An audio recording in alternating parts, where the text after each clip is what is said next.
De l'autre côté de l'océan, au Moyen-Orient, se trouve la nation d'Israël. Cette nation a une superficie à peu près équivalente à celle du New Jersey. Pourtant, elle a joué et continuera de jouer un rôle important dans l'histoire du monde. Tout au long de la Bible, les Israélites sont désignés comme le peuple élu de Dieu.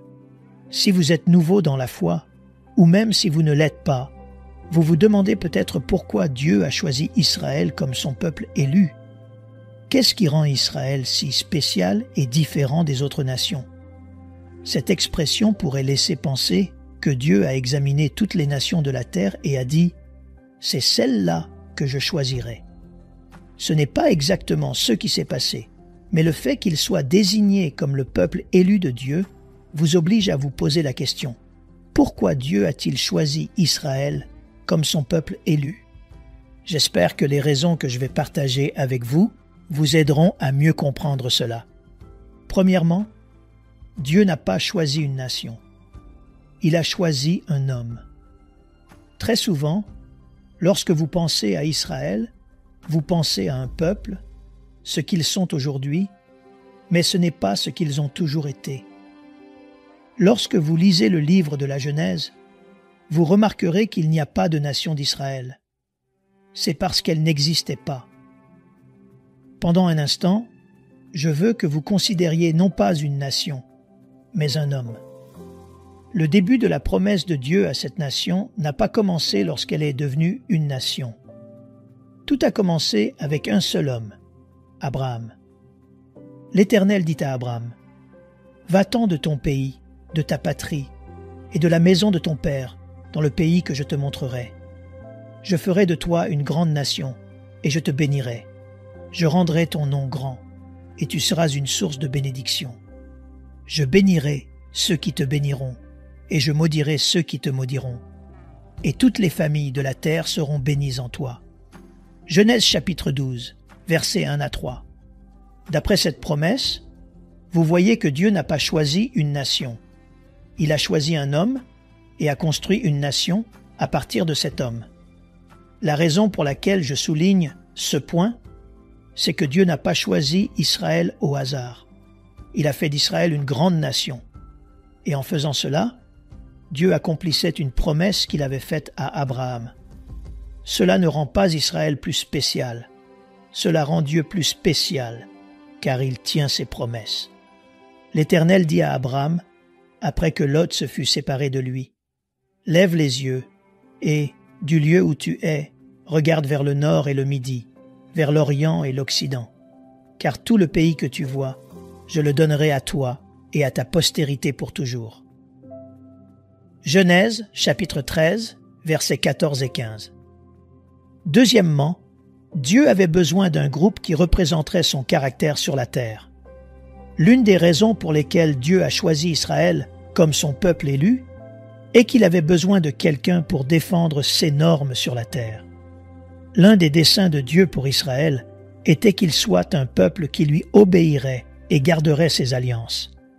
En faisant cela, ils seraient les représentants de Dieu sur la terre. Israël serait un modèle de la façon de vivre de Dieu pour les nations qui l'entourent. Si vous examinez l'alliance qui a été conclue, il s'agissait d'une alliance conditionnelle. S'ils décidaient d'abandonner les lois de Dieu et de marcher dans la désobéissance, ce qu'ils faisaient souvent, ils perdraient nombre des bénédictions et des privilèges que Dieu leur offrait. Cependant, l'objectif restait que le désir de Dieu était que cette nation soit une nation sainte, mise à part pour son dessein. Troisièmement, Dieu avait besoin que le Christ vienne à travers une lignée et accomplisse la prophétie de la Genèse.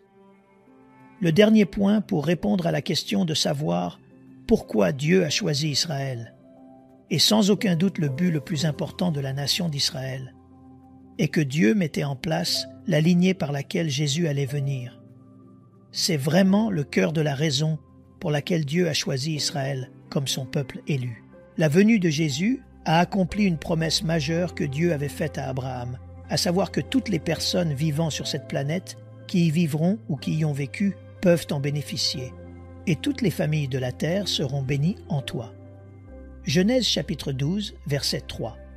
comment est-il possible qu'une petite nation guère plus grande que le New Jersey puisse bénir tous les peuples de la terre?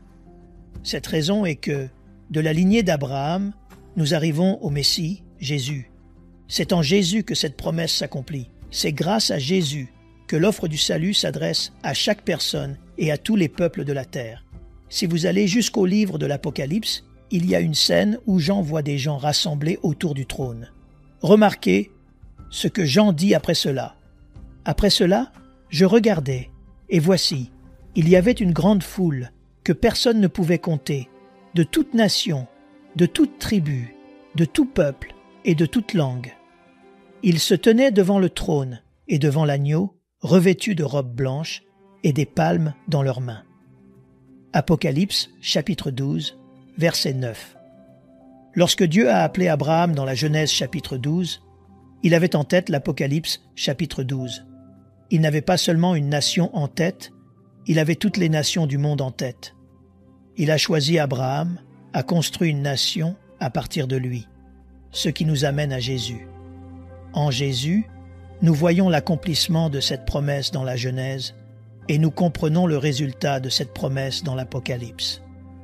Notez que des gens de toutes les nations, de toutes les tribus, de toutes les langues et de tous les peuples se rassembleront un jour autour du trône pour adorer l'agneau. On peut dire sans risque que c'est un exemple de toutes les familles de la terre qui sont bénies par la postérité d'Abraham.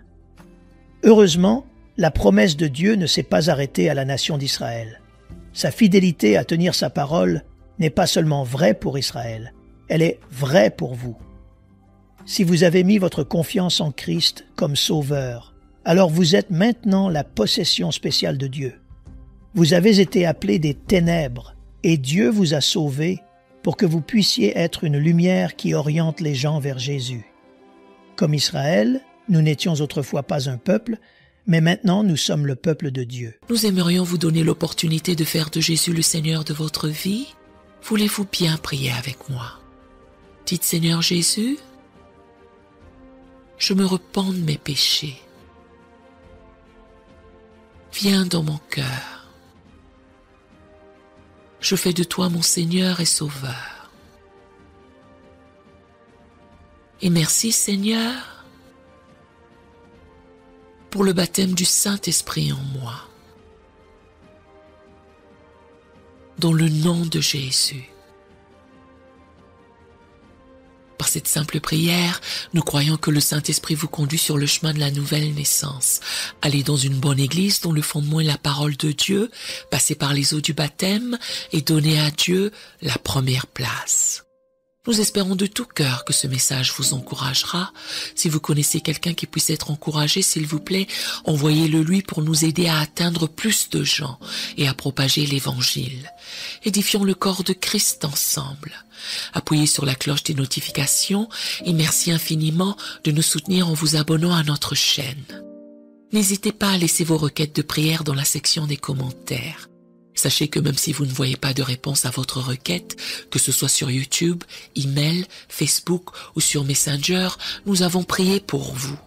Nous invitons humblement le corps de Christ à soutenir chaque requête en écrivant une prière dans la section commentaires.